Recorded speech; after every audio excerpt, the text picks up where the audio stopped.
Ысык Көл облусунун Мурас Көкбөрү командасынын оюнчусу Байыш Акылбеков бүгүн биздин 1+1 программасынын коногу. Алдыда дал ушул оюнчу менен таанышабыз, балалык кези, карьерасы жана албетте учурдагы Көкбөрү жөнүндө сөз кылабыз. Ассаламу алейкум. Ассаламу алейкум. Эми акыркы жаңылыктардан баштайлы. Мына 9 май турнири болобу? Командага азыр айттым. Мына бүгүн 16 апрель турнир башталганда деле бир 2 жумада убакыт калган экен. Азыр чечилдиби? Командаларга кандай маалымат берип жатат федерация? Азыр ошо 9 май турнири толук чечиле элек окшойт да, бизге маалымат келе элек болот деп. Бирок мен угушум боюнча ошо высшая лига болот дегендей кылып атат. Ошо высшая лиганын командалары көбүнчө даярданат. Ошо высшая лига болот дегендей кылып атат. Билбейм, ошо толук чечилет деле деп атат, анан жок. Учурда Мурас командасы кандай даярдыгын баштадыбы же алар дагы толук чечилсе анан баштайбыз деп турабы? Биздин Мурас команданын сбору баштале элек. Буюрса ошо биз деле 15 баштамакпыз негизи сборду. Балдар баары чогуу 10-15 ошо башталмак. Анан ошо оюн толук чечилбегенине байланыштуу азыр даярдык кыла элекпиз. Аттарыбыз ошол эле жерде турат дагы эле. Басып суут элек, эч ким мине элек. Балдар деле келе элек. Мына быйылкы 2026 жылдагы курам тууралуу сөз кылалы. 2026 Мурас командасы кантип түзүлдү, кимдер тандады, кандай жол менен оюнчулар келди? 2026 бизде Ысык Көл областында 3 оюн өттү райондор арасында. Ошол жерден көрүнүп жүргөн балдарды алды, десем жаңылышпайм. Ар бир райондон жок дегенде бирден бала кошуп, ошол жерден тандап, күчтүү балдар тандады. Анан Таластан Айдамир байке келип калды. Ошол менен аны бизге көлгө жаңы федерация болуп келген Данияр байке. Ошо Данияр байкелер чогулуп ошол жерден дайындашып, биякта саяпкерибиз Адлет байке, ошолор баары биригип чогулуп сүйлөшүп, ошол балдар тандап алышкан. Ошол Ысык Көлдө райондор аралык мелдеш кандай өтөт? Мисалы Таласта буга чейин белгилүү 4 район бар. Ар бир райондо бирден өтөт, натыйжада чемпион аныкталат. Ошол жакта курам түзүлөт да. Бул жакта кандай? Оюндар кандай болот? Негизи Ысык Көлдө кайсыл район күчтүү? Быйыл ким чемпион болду? Ким мыкты оюнчу болду? Бизден оюн кандай десем, быйыл биз жакта неме деген болду. Айылдын 100 жылдыгы, 200 жылдыгы, ошондой оюндарда райондук оюндар кылып атты. Казанлык. Ошондойдон 3 оюн болду. Аяксыз жыйынтыктоо өтүшүн ошо федерация өткөрдү.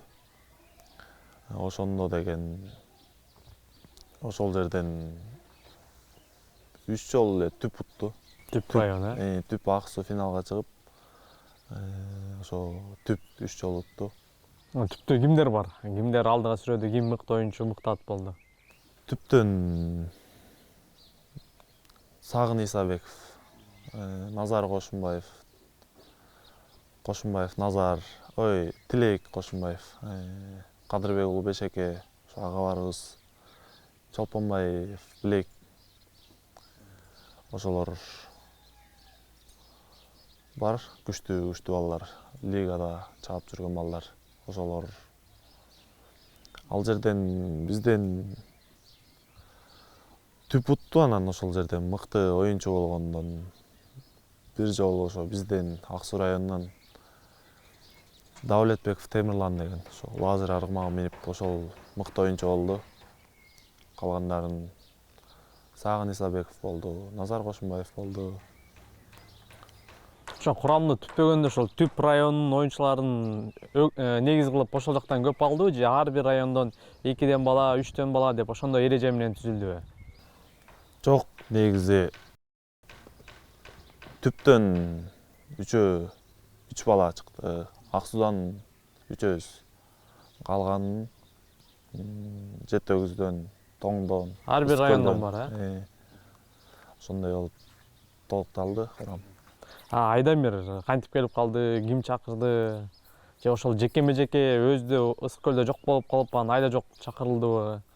Бизде айдын бир эле айдын бар, лазер көзгө басар аргымагыбыз. Бир айдын менен оюн жүрбөйт. Анан жетекчилер ошо керебай аргымагы менен сүйлөшүп, ошол жерден Айдамир байке экөө чогуу келип калды. Сүйлөшүүлөр болуп, ошолор келип калган, ошондой болуп калды. Анан ошол акыркы мелдеште белгилүү болдубу кимдер кошулат? Ага чейин эле сүйлөшүп, келишим болду беле негизи. Ага чейин сүйлөшүүлөр болуп аткан. Ага чейин көп эле жолу болду сүйлөшүүлөр. Жетекчилер чалып атты. Ошо Мурастын оюнчулары дагы келишим негизинде ойнойбу? Эгер сыр болсо, болжолдуу түрдө канчадан канча сомго чейин? Балдардын баары эле бирдей алат бизде. Сен ал көп алды, аз алды деген эле мындай саналуу эле оюнчу албаса калган баары эле бирдей алат. Бир болжол менен айтканда 400 000, 300 000. Ошондой. Бир жылга, Ошондо бир жылга келишим түздүңүздөр. Ооба. Өзүңүздө башка бир командадан мындай сунуштар, мындай сүйлөшүүлөр же башка тааныш-мааныштардан мындай айттырып, бул жакта ойногонго каалоо барбы деген ойлор, сунуштар берилди жеке өзүңүзгө? Ноорузга чейин болгон. Бир 2-3 команда, Шилигадан бир 2 команда чакырган. Анан ошоктон Данияр байке өзүбүздүн агабыз кетпей эле кой, көлгө ойно деп сүйлөшүүлөр болгон, ошо менен калганбыз. Анан мына быйыл да курамда Жаныш Конушбаев эмнеге жок деген да сөздөр айтылды. Ошол жөнүндө маалыматыңыз барбы? Эмнеге кошулбай калды? Жаныш Конушбаев негизи сүйлөшүүлөр болгон, анан ошо тилекке каршы үйүндө жумушуна байланыштуу Келе албай. ошого келе албай калды. Анан оюнга команда канча убакыт даярданды? Даярдык кандай өттү? Норуз турниринде Мурас жакшы даярдыкта чыкканбыз. Биз бир айдан ашык даярдандык. 1 ай 15 күндөй даярдандык окшойт. Оюн жакшы болду. Балдардын баары чогуу жатып, чогуу туруп, чогуу ат минип, баягы бири-биринин баарын сырын билип, оюн жакшы болду. Балдар да жакшы жүрдү. Оюн поляда тегиз жүрдү. Чучугак тууралуу кандай түштү? Чучугактан кийин маанайлар түшүп калдыбы же тескерисинче жакшы түштү деп сүйүндүңүздөрбү, кандай болду? Чучугулак тартылгандан кийин бизде ал жерден маанай түшкөндөй деле болгон жок. Ойнойбуз дедик. Ошол даярданганбыз ошондой. Ошондой болсо деле баарына макул даяр болчукпуз. Кандай түстө да ойномокпуз. Биринчи оюн Алтын Альянс менен кандай болду? Силер күткөн эле оюн болду же Алтын Альянс андан дагы жакшыраак атаандаштык көрсөттүбү? Алтын Альянс биз күткөндөн дагы жакшы атаандаш болуп берди. Балдары, ортосу баары жакшы экен. Алар да сен защитник, сен нападающий деген жол экен. Келсе баары алат. Келсе баары тосот экен. Баягы таласта эми кыштата оюн көп өтөт го. Ошого байланыштуу баягы балдар баары бирин түшүнүп калыптыр.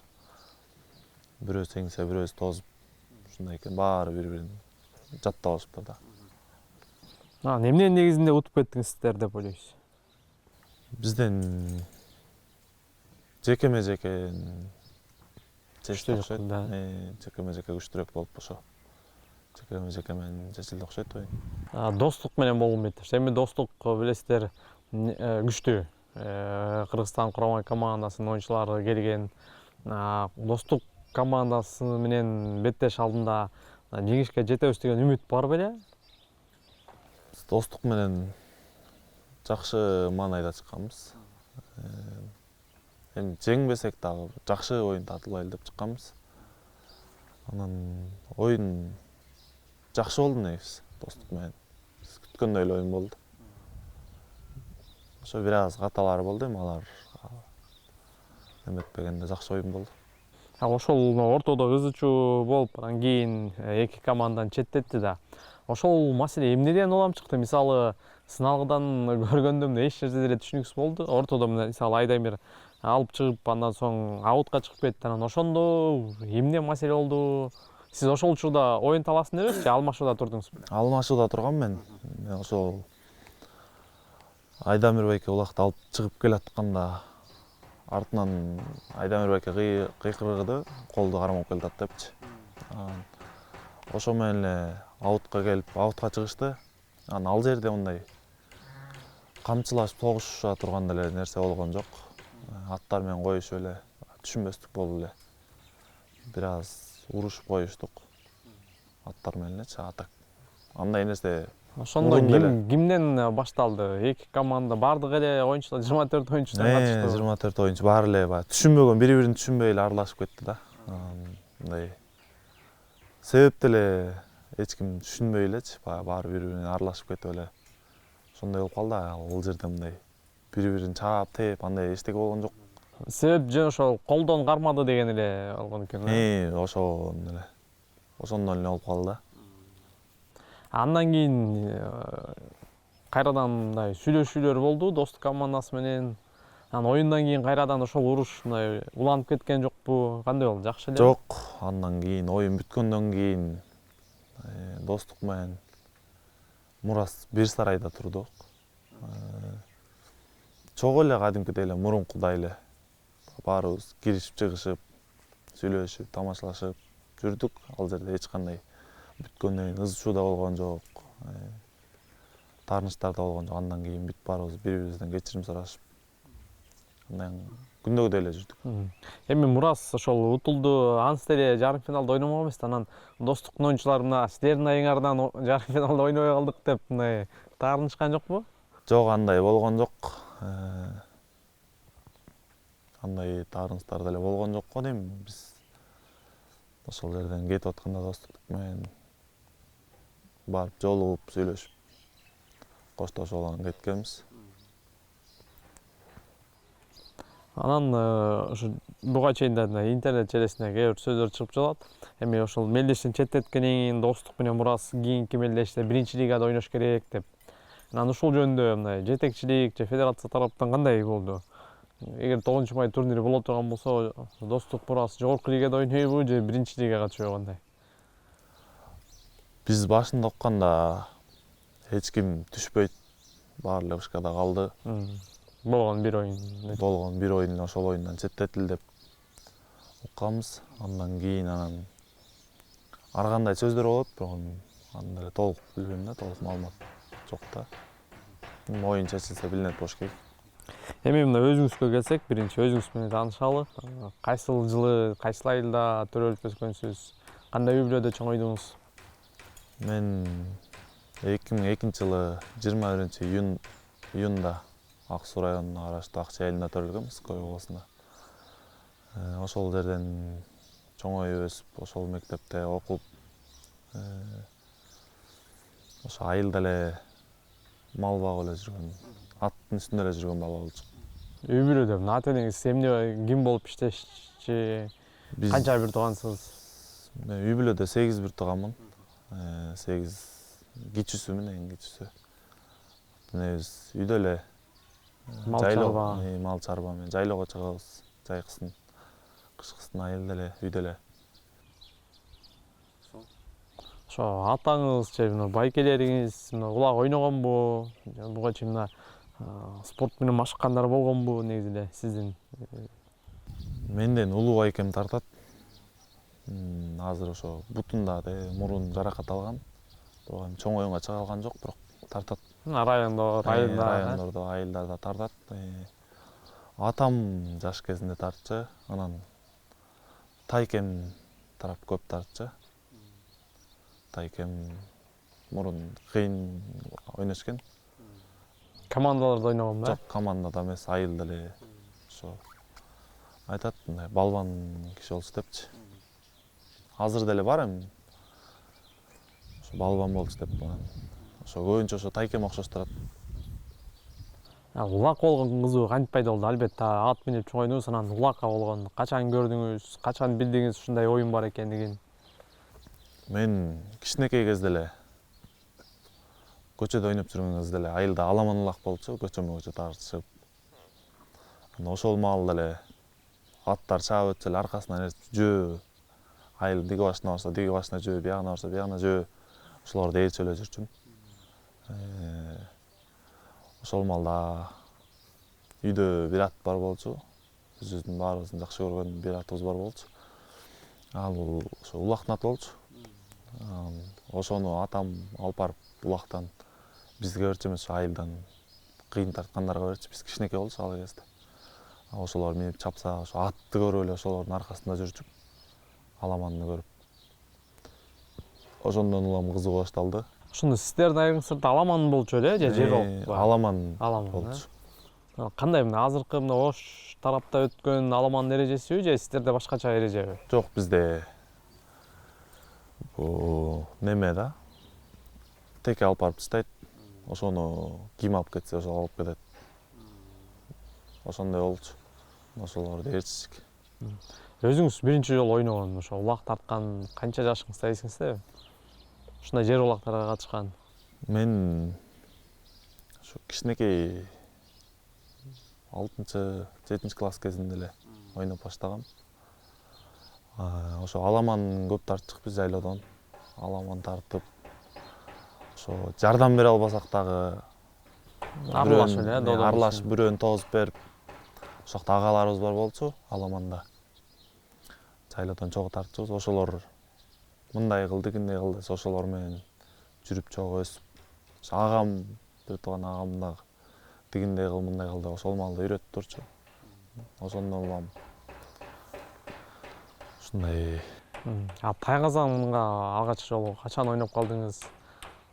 Тайгазанга эң алгачкы жолу 2021 Ак Суу районунда айылдар арасында оюн болуп, ошол жерде Советский айылында айыл оюн болуп, Ак Суу районунун ичинде.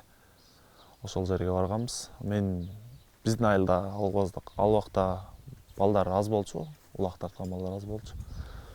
Ошол жерге барып көрүп отурсам, Советскийден 2-3 бала жаракат алып калды. Анан ошол жерден Урмат Абдыш уулу, Жааныш Конушбаев ошол агаларыбыз бизге кирип ойноп бер, сени эч ким тааныбайт, кирип ойной бер деп, ошолор менен кирип биринчи жолу ойногом. Ошо районго чыгып, ошондо байкелер көрүп, ошондо командага чакырган. 2022-жылы Баткенге барып биринчи жолу ойногом. Лигада. Норус турниринде же. 9-май турниринде. Норус турнирине сборго келатып, сборго 2-3 күн калганда колуман жаракат алып калып келе албай калдым. Анан 9-майда Баткенге барганбыз. Биринчи оюн демек Баткенде болгон экен да? Биринчи оюн ошол. Кайсы командага каршы ойнодуңуздар эле, кандай болду эле, эстеби? Ошол убакта мен ага чейин район, область деле аябай ойноп көргөн эмесмин. Андайдын даамдатып көрө элек болчумун. Биринчи эле, экинчи лигадан өсүп чыгат го балдар. Мен сразу эле барып биринчи высший лигага ойногом. Ошол маалда аябай сүрдөгөм.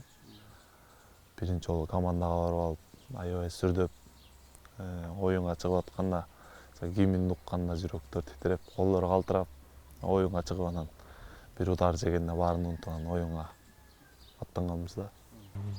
Кайсы команда эсте жок, Достук менен Биринчи оюн ба? биринчи оюн Достук менен ойногонбуз. Ошол маалда 2 жарым тайм неме заменде тургам. Анан уже утулуп барат, аягында уже үмүт жок калганда киргизген, анан ошондо кирип улак эңип баары бир неме сабак эмесмин, ошондо улак алып. Бирок калгансы эңип алып ошол жерден айландырып тегелет. Андан кийин экинчи оюн Сары Өзөн менен ойнодук. Сары Өзөн менен ойнотуп 6-2, 8-2 менен утулганбыз. Ошо бир гол ошондо салып, ошондо тушоом кесилген. Демек биринчи мелдешти эле дароо салым салган экенсиз да?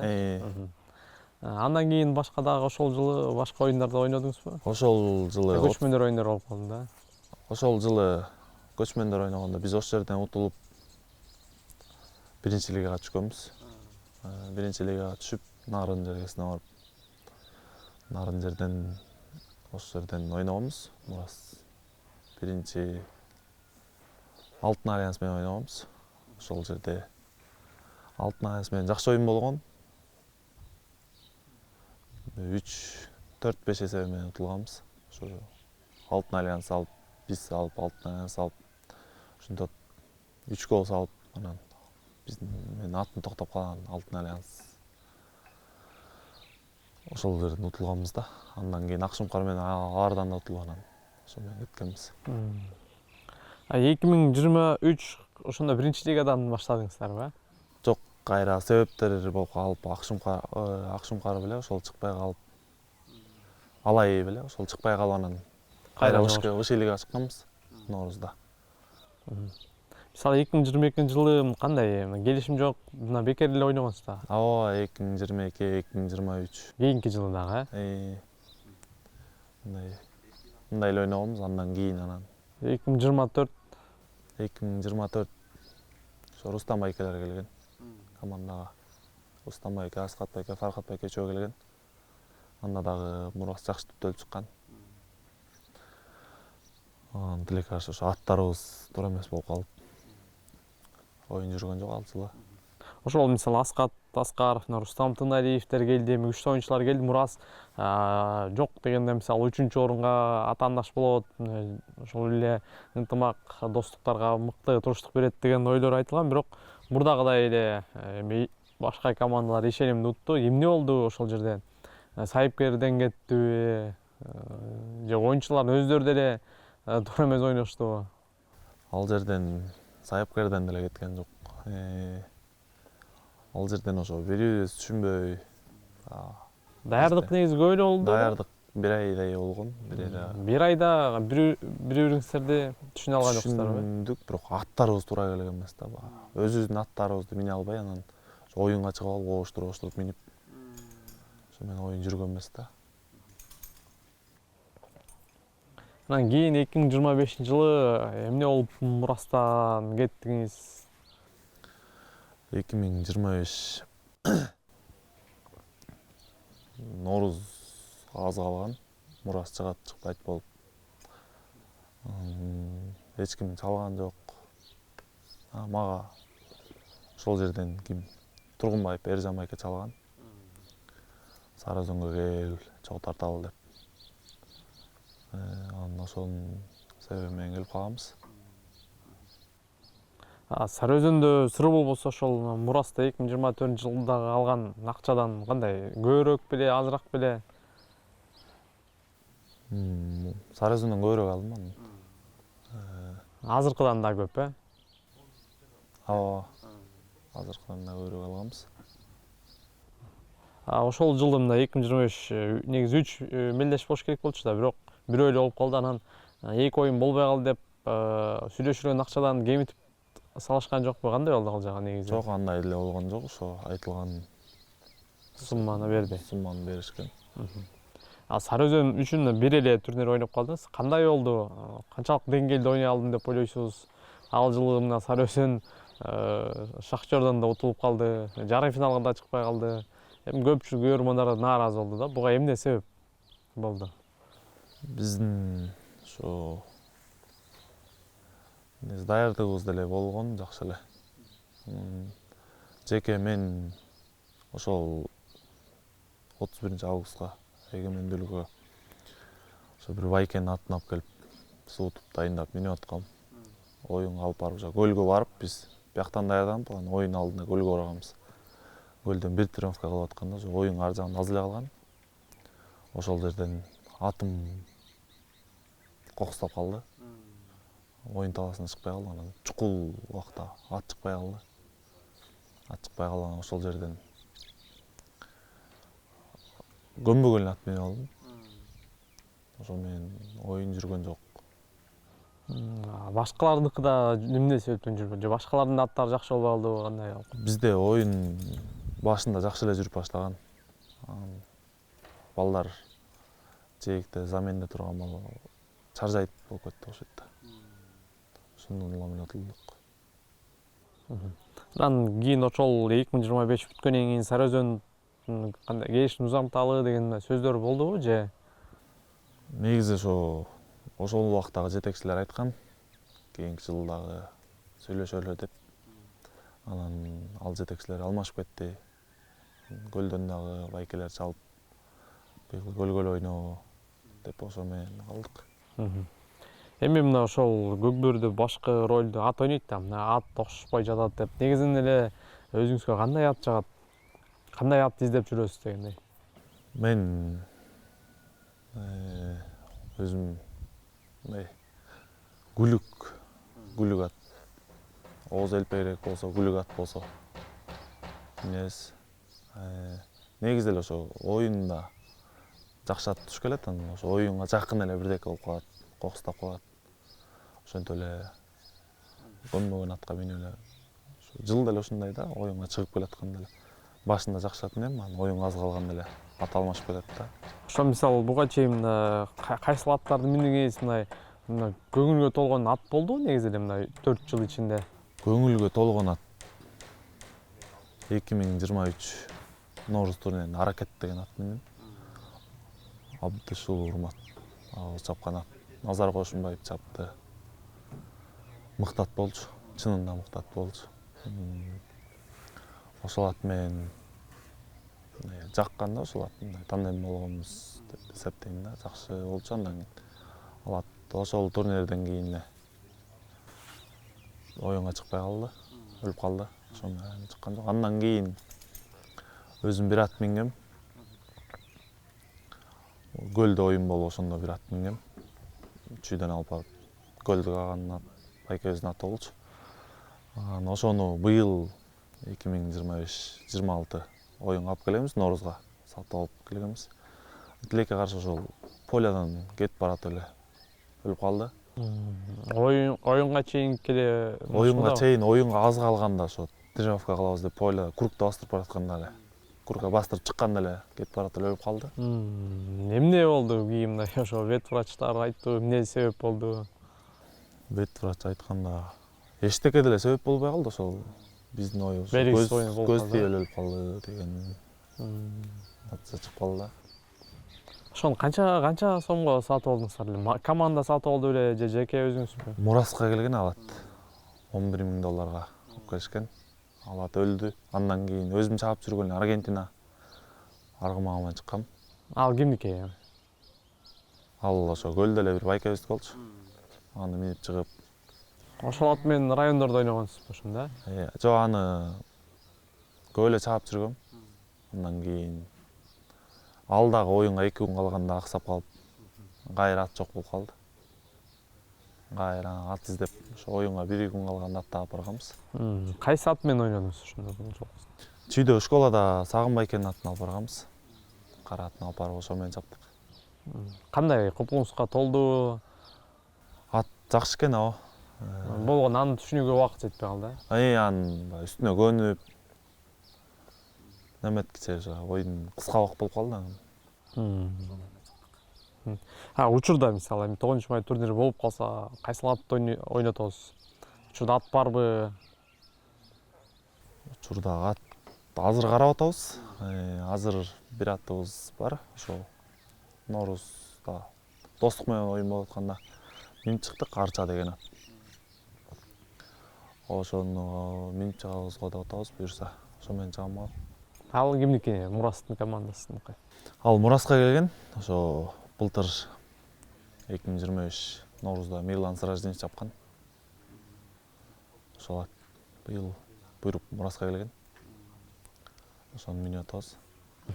Мисалы өзүңүз учурда ат издеп жатам дедиңиз. Мисалы учурда мына жогорку лига, мына биринчи лигада ойноп жүргөн аттардын кайсынысы сизге жагат?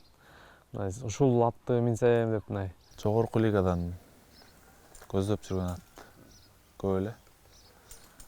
Муга чейин мен чаап жүргөн, азыр намыста чабылып жүрөт, Роки. Маникер аргымагы. Ошо Маникер аргымагы мурун биз чапчубуз. Ошо көлдө бир ак сууда бир байкебиз сары абабызды болчу. Ошол ат болчу, ошону чаап жүрчүк. Анан ошол Маникерди чапсам деген, Роки ушундай аргымактар чаптым да, Гүлүк, Оз жеңил.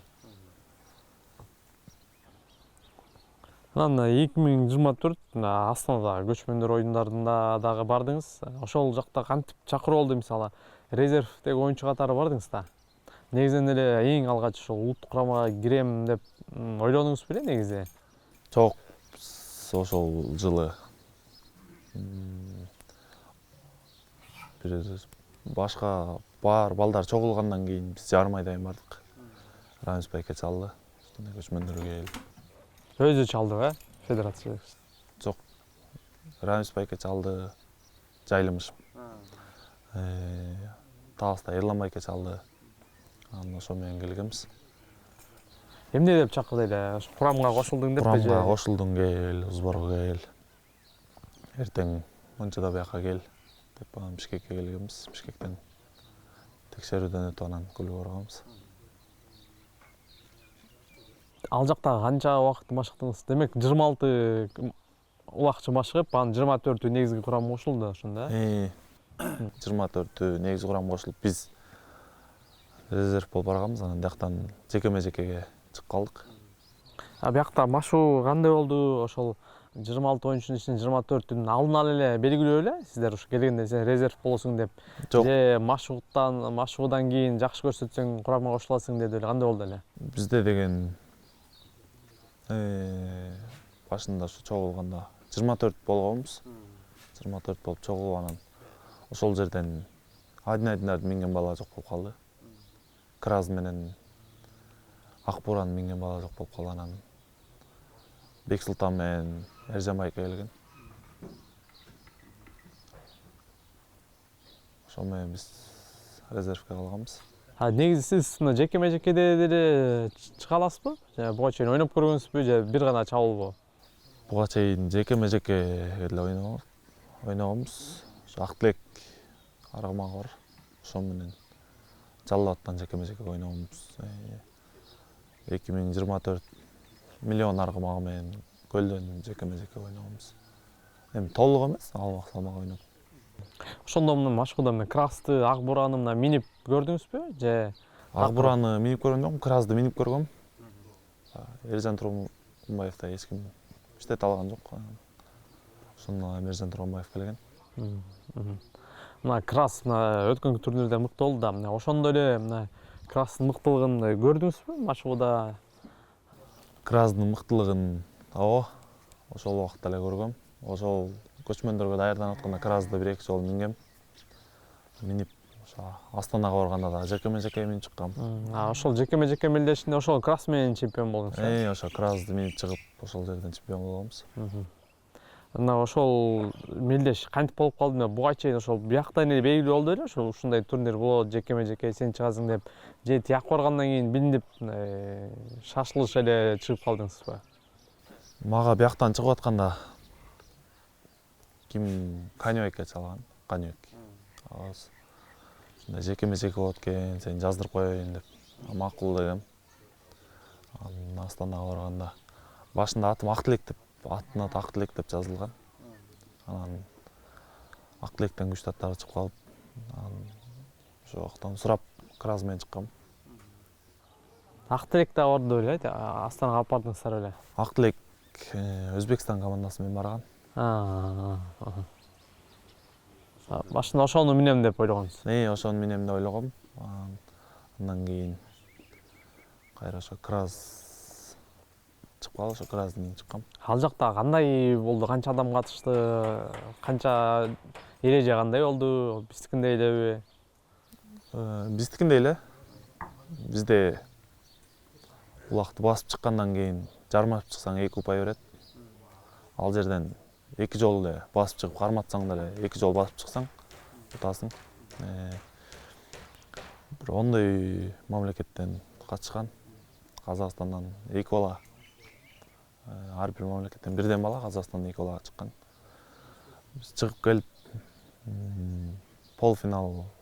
финалда Казакстан бир бала менен чыккам. Аны ошо 1-0 менен уткам.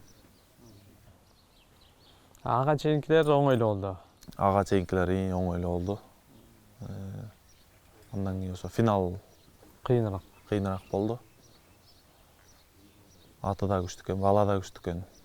Алыс оор, жерден алыс оор болду. Судья дагы толук мындай карап берген жок да. Ал жакта кандай белектер бар экен, байгелер берилдиби? Жекеме жекеде же Жекеме жекеде медаль эмес, кубок берген. Анан 1 миллион теңге болчу. Ошону алып келгенбиз. Ал 1 миллион теңге кандай өзүңүз алдыңызбы же жарымы класска кеттиби? Жеке өзүм кетти. Анан ошо красныйсине ошол жерде мени колдогондорго Бөлүп бердиңиз. Ошо крастын өзгөчөлүгүн айтып кетсеңиз мына. крас Кандай ат экен? Мүнөздөмө бериңизчи. шамнагай. Биринчи эле кирип эле алсаң жетчесиң. Крас өтө шамнагай ат. Анан өжөр. Аябай өжөр. Кирип ала албай калса диягынан тегерем, диягынан чыгып бат да. Аябай быстрый ат. Анан чыккандан кийин оюн да бар. Анан ары чабуулга чыгып кетсең. Чабуулга ала кете берсең. Анан Машкуда жүрүп 24 оюнчу белгилүү болгондон кийин сиздер таарынып калган жоксуздарбы? Баягы экөөңүздөр мындай. Бизди Рамис байке айтты. Силер деле бара бергиле. Командадан кетпей койгула, до конца эле жүргүлө деп. Ошол жерден до конца эле жүргөнбүз. Андан кийин буйруп ошо Астанага баргандан кийин жекеме жеке чыгып калганбыз. Андан кийин Рамис байке да келип айткан молодец ушундай. 1,5 ай жүргөн мээнети деп баары. Эми мына учурдагы мына көкбөрүнүн эрежелерине өзүңүз кандай баа бересиз негизинен? Көкбөрүнүн эрежелери жакшы болду окшойт. Баягы 1-2 жыл муга чейин неме расстояние карап урчу 2 метрден. Азыр андай жок, эңип аткан жагынан урбайт. Мурун эле жок болчу, эми азыр ошолорун жакшы кылып койду. Заменди туура кылып. Замен жагы туура болду. Туура эле болду го дейм. Анан учурда мисалы көкбөрү оюнуна бир аз тоскоолдуктар болуп жатат. Анан ошол нерсеге кандай көз караштасыз? Буга эмне себеп болуп жатат? Ошол көрөрмандардын ортосунда бир аз бири-бири менен урушуп кеткен учурлар, ошолор таасир тийгизип жатабы деп ойлойсузбу? Бияктан соц тармакта кичинекей бир нерсе болсо эле мындай болду, дегендей болду деп интернетке бат жайылып кетип атат. Ошондон уланбай бир жактан көргөндөр эле ушундай болуптур, дегендей болуптур. Кээ бирөө түшүнбөй эле баягы оюн ичинде болбогондон кийин туура эмес нерсени эле айтып жазып чыгарып коюп аткандар да бар. Жакшы жагынан чыгарып аткандар да бар, жаман жагынан чыгарып аткандар да ошо. Ошол нерсе тозголо болот го дейм, жаман жагынан чыгарып интернетке бат жайылып кетип эле бир нерсе чыкса. Туура эмес жагынан жетип калып атат да. Туура жагынан маалымат бериши туура эмес жагына чыгып кетип атат да. Ошондой мына терс көрүнүштөр болбош үчүн эмне кылыш керек деп ойлойсуздар? Мына көрөрмандарга кандай мына тыюу салыш керекпи? Көрөрмандар кантип мына ошо урушпагыла, кулакты жаман көрсөтпөгүлө деп кантип айтабыз? Ошол нерсе көрөрмандарга айтарым ошо поляда командалар ойноп атат. Оюн ичинде болуп турчу нерсе да. Болот. Бирде болбосо бирде болот, түшүнбөстүк болот. Ал ошо полянын ичиндеги нерсе да.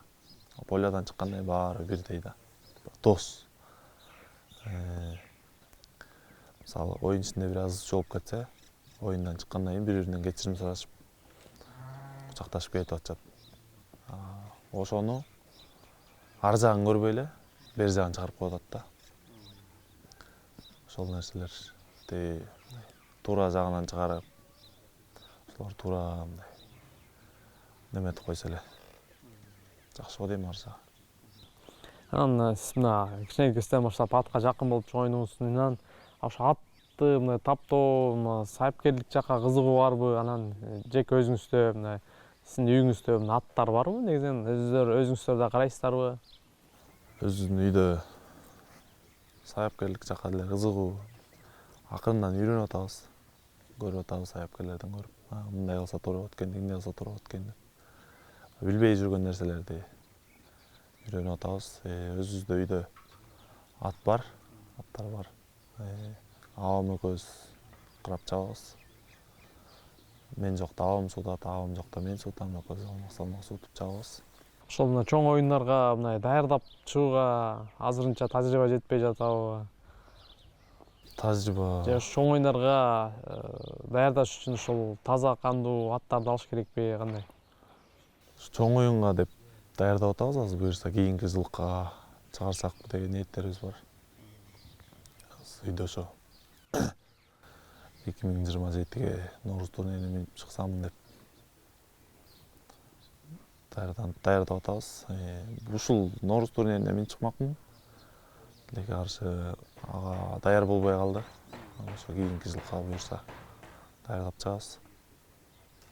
Негизинен ат менен сүйлөшүү деген нерсе барбы?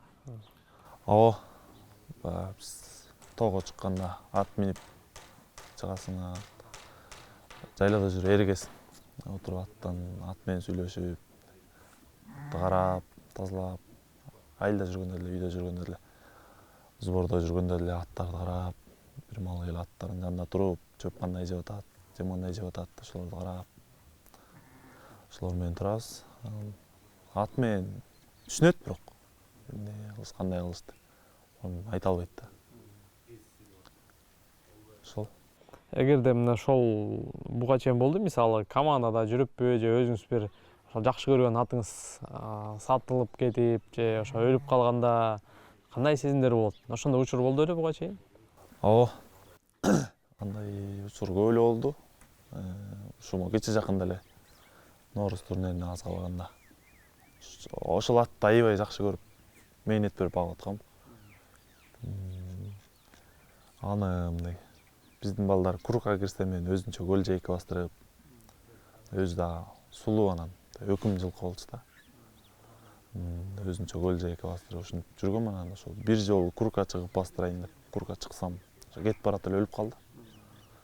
Басып барат эле жыгылып туруп эле. Маңдайда кишилер турган. 10 чакты киши турган, ошолордон бир 100 метр өтүп туруп эле кулап калды. Кулап туруп эле өлүп калды. Ошол жерден чын айтсам көзгө жаш айланды, ыйлайдым. Ошол замат кандай, ким, врачтарды чакырдыңызбы, кандай аракет кылдыңыз? Врачтар Дароо өлгөнүн сездиңизби? врачтар деле кеп бар болчу, чогуу эле болчук. Ат жыгылды. Жыгылганда эле эчтеке кыла албай калдык. Ат жыгылып туруп эле насмерть өлдү да. Бас майылын бошотуп, ар жак бер жакка биринчи жардам кылып көрдүк, бирок болгон жок ошо. Ичкен жокпуз. Жыгылып туруп эле өлдү. Ага атты мына аты бар беле? Бердиңиздер беле же оюнга чейин? Учкун деген ат болчу. Буга чейин ойногон. Буга чейин лигаларда ойногон эмес, бирок бир-эки жолу минип көргөм да өзүм. Ыскөлдө ойногон, айыл Ыскөл район поколениясы муундар арасында ойногон. Ошол маалда жаш ат болчу. Андан кийин азыр күчүнө келип табына келген. Ошол атты көптөн бери эңсеп жүргөм, ушуну минсем деп. Ошол атка жеткенде ошондой болуп калды. Эми мына блиц суроолорго келсек, көк бөрү тарыхындагы эң мыкты 3 улакчы деп кимди эсептейсиз? Негизинен ошо кичинекей кезде мына сыналган тайгазанын улактарын көрчү белеңиздер? Ооба, биз кичинекей кезде Нуру байкенин оюндарын көп көрдүк. Туман менен. Ошо кичинекей кезде простой телефон көтөрчүк, ошол жерде ошол видеолорду көчүрүп, ошону көрчүбүз. Манас байкенин оюнун көрчүбүз. Тыналиев Рустам байкенин оюндарын көрчүбүз.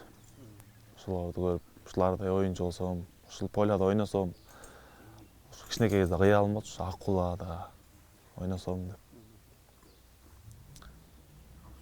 Ошол агаларыбызды көрүп.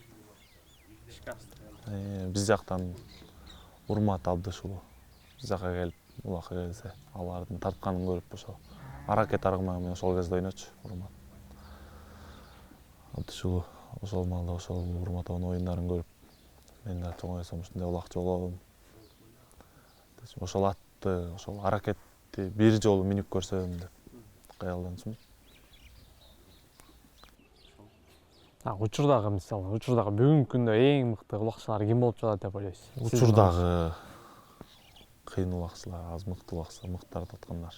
Өмүрбек, Дастан Качкынбаев кече Ноорузда. Руслан Дастан, Байтегин, Исқақтар күчтүү. Эми аттар Көкбөрү тарыхындагы эң мыкты 3 ат. Буга чейин ойногондордун. Буга чейин ойногондордон Аракет. Аракет чынында мыкты ат болчу. Улакты алганда ошо тизгин жок казанга барчу. Анан Бойка. Мурунку аттардан. Андан кийин ошо кара куш жакчы. Азыркы аттардан. Азыркы аттардан Роки, ошо Маникер,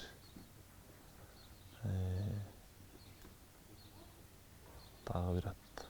Крас. Крас чынында мыкты ат. Краздын доор жагы канча болду? Мен кичинекей кезде эле крас болуп турсам, дагы эле крас болуп турат. Крас мыкты ат экен.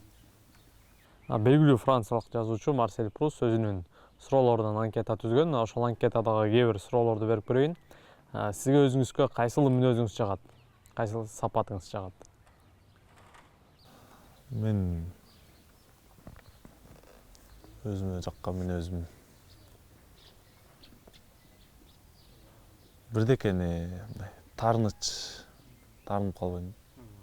Бирдеке мындай Кек сактабайсыз. көңүлгө катуу айтса деле бат эле унутуп калам, кек сактабайм да. Жакпаган сапатыңыз? Жакпаган сапатым көбүрөөк го дейм. Мисалы ошол кээ бирлери кайсылар негизгиси? Ишенчексиз. Ишенчекмин.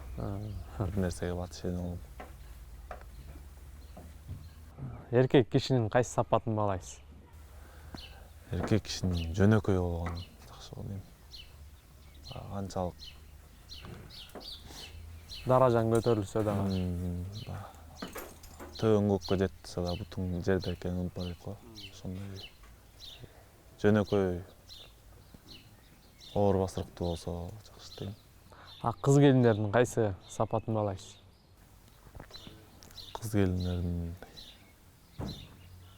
кандай айтсам,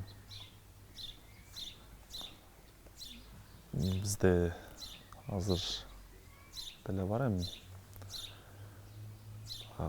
Неме дейт го?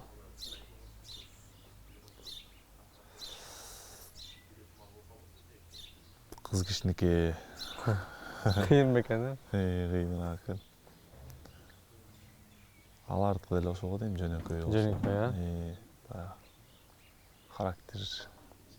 Эми ар бир кызда ар бир адамда характер болот, бирок бар го. Оройчу. Ошолор жакпайт. Ошондойлор. Андай жалжаке. Кандай айтсам? Жалжаке. Өзүңүздү кайсыл учурда бактылуумун деп эсептейсиз? Оор суроо экен неме? Бактылуумун деп. Бир туугандарым, ата-энем болуп баарыбыз чогуу отурганда өзүм бактылуу элестетем, сезем. Бош убакытта эмне кылган жагат? Бош убакта айылдан ошол жакта үйдө футбол ойнойбуз айылдан. Футбол ойнойбуз, волейбол ойнойбуз. Ошол бош убакта ошол эле кылабыз. Мисалы улакчы болбой калсаңыз, ошол кандай футбол ойнойт белиңиз, волейбол ойнойт белиңиз же башка дагы бир кесиптин ээси болсом деген кыялдар бар беле? Ушу кичинекей кезимде мен жакын досум бар болчу. Сансыз деген. Экөөбүз кичинекей кезден бери аябай дос болчук. Ал мага жээм болчу. Ошол экөөбүз чогуу ырчы болсок дечүбүз. Ырчы болобуз деп экөөбүз мектептерден чогурдап ушундай кылчубуз. Андан кийин 9-ду бүттүк. Ал ырчы болуп кетти, мен башка окууга тапшырдым. Ал бияка Бишкекке келип музыкальныйга тапшырып ырчы болду.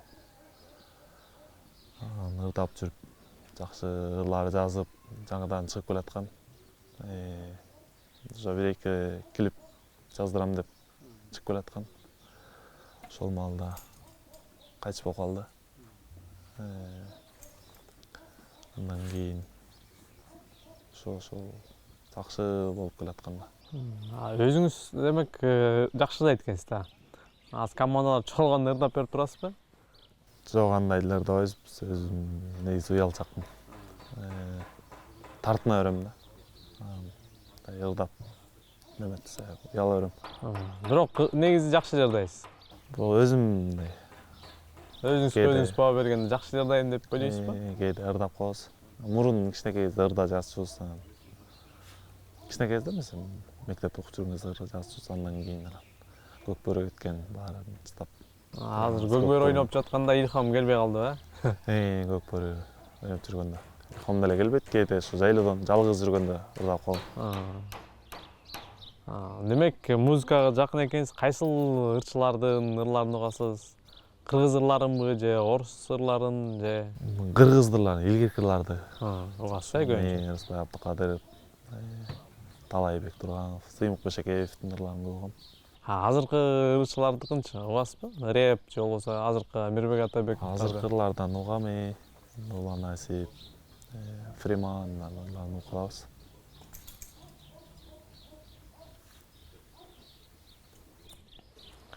Алдыдагы 5 жылдан кийин өзүңүздө кандай элестетесиз? Кандай максаттар бар? Алдыдагы 5 жылдан кийин билбейм, ушундай эле болушум керек. Биздин улак көкбөрү биздин канга сиңип калган. Ошо көкбөрү менен эле мага чейин үй бүлөлүү болуп калсак буюрса, улак эле го дейм биздики азырынча. Эгерде мисалы сизде тандоо болсо $1 миллион же болбосо көкбөрүдө дайыма чемпион болосуң десе, кайсысын тандайт элеңиз? Ойлонбостон көкбөрүнү тандамакмын го дейм. Көкбөрү ушу менен эл көрдүк, жер көрдүк. Ушу менен таанылдык. Көкбөрү менен эле. Келечекте дагы кандай максаттар, мисалы достукта, ынтымакта ойносом деген, Кыргызстан курамасында ойносом деген кыялдар барбы? Кыялдар бар. Ар бир улакчынын кыялы бул ошо ынтымак, достук, Высшая лиганын күчтүү командаларында ойногон кыялдар болот. Неме көчмөндөргө барсам, ушу курамга кошулсам деген ар бир баланын кыялы деп ойлойм.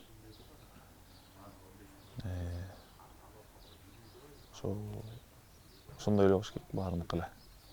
Буюрса ошол кыялдарыңыздар эми жөн гана кыял болбосо ишке ашат деген ойдомун. Сизге чоң рахмат.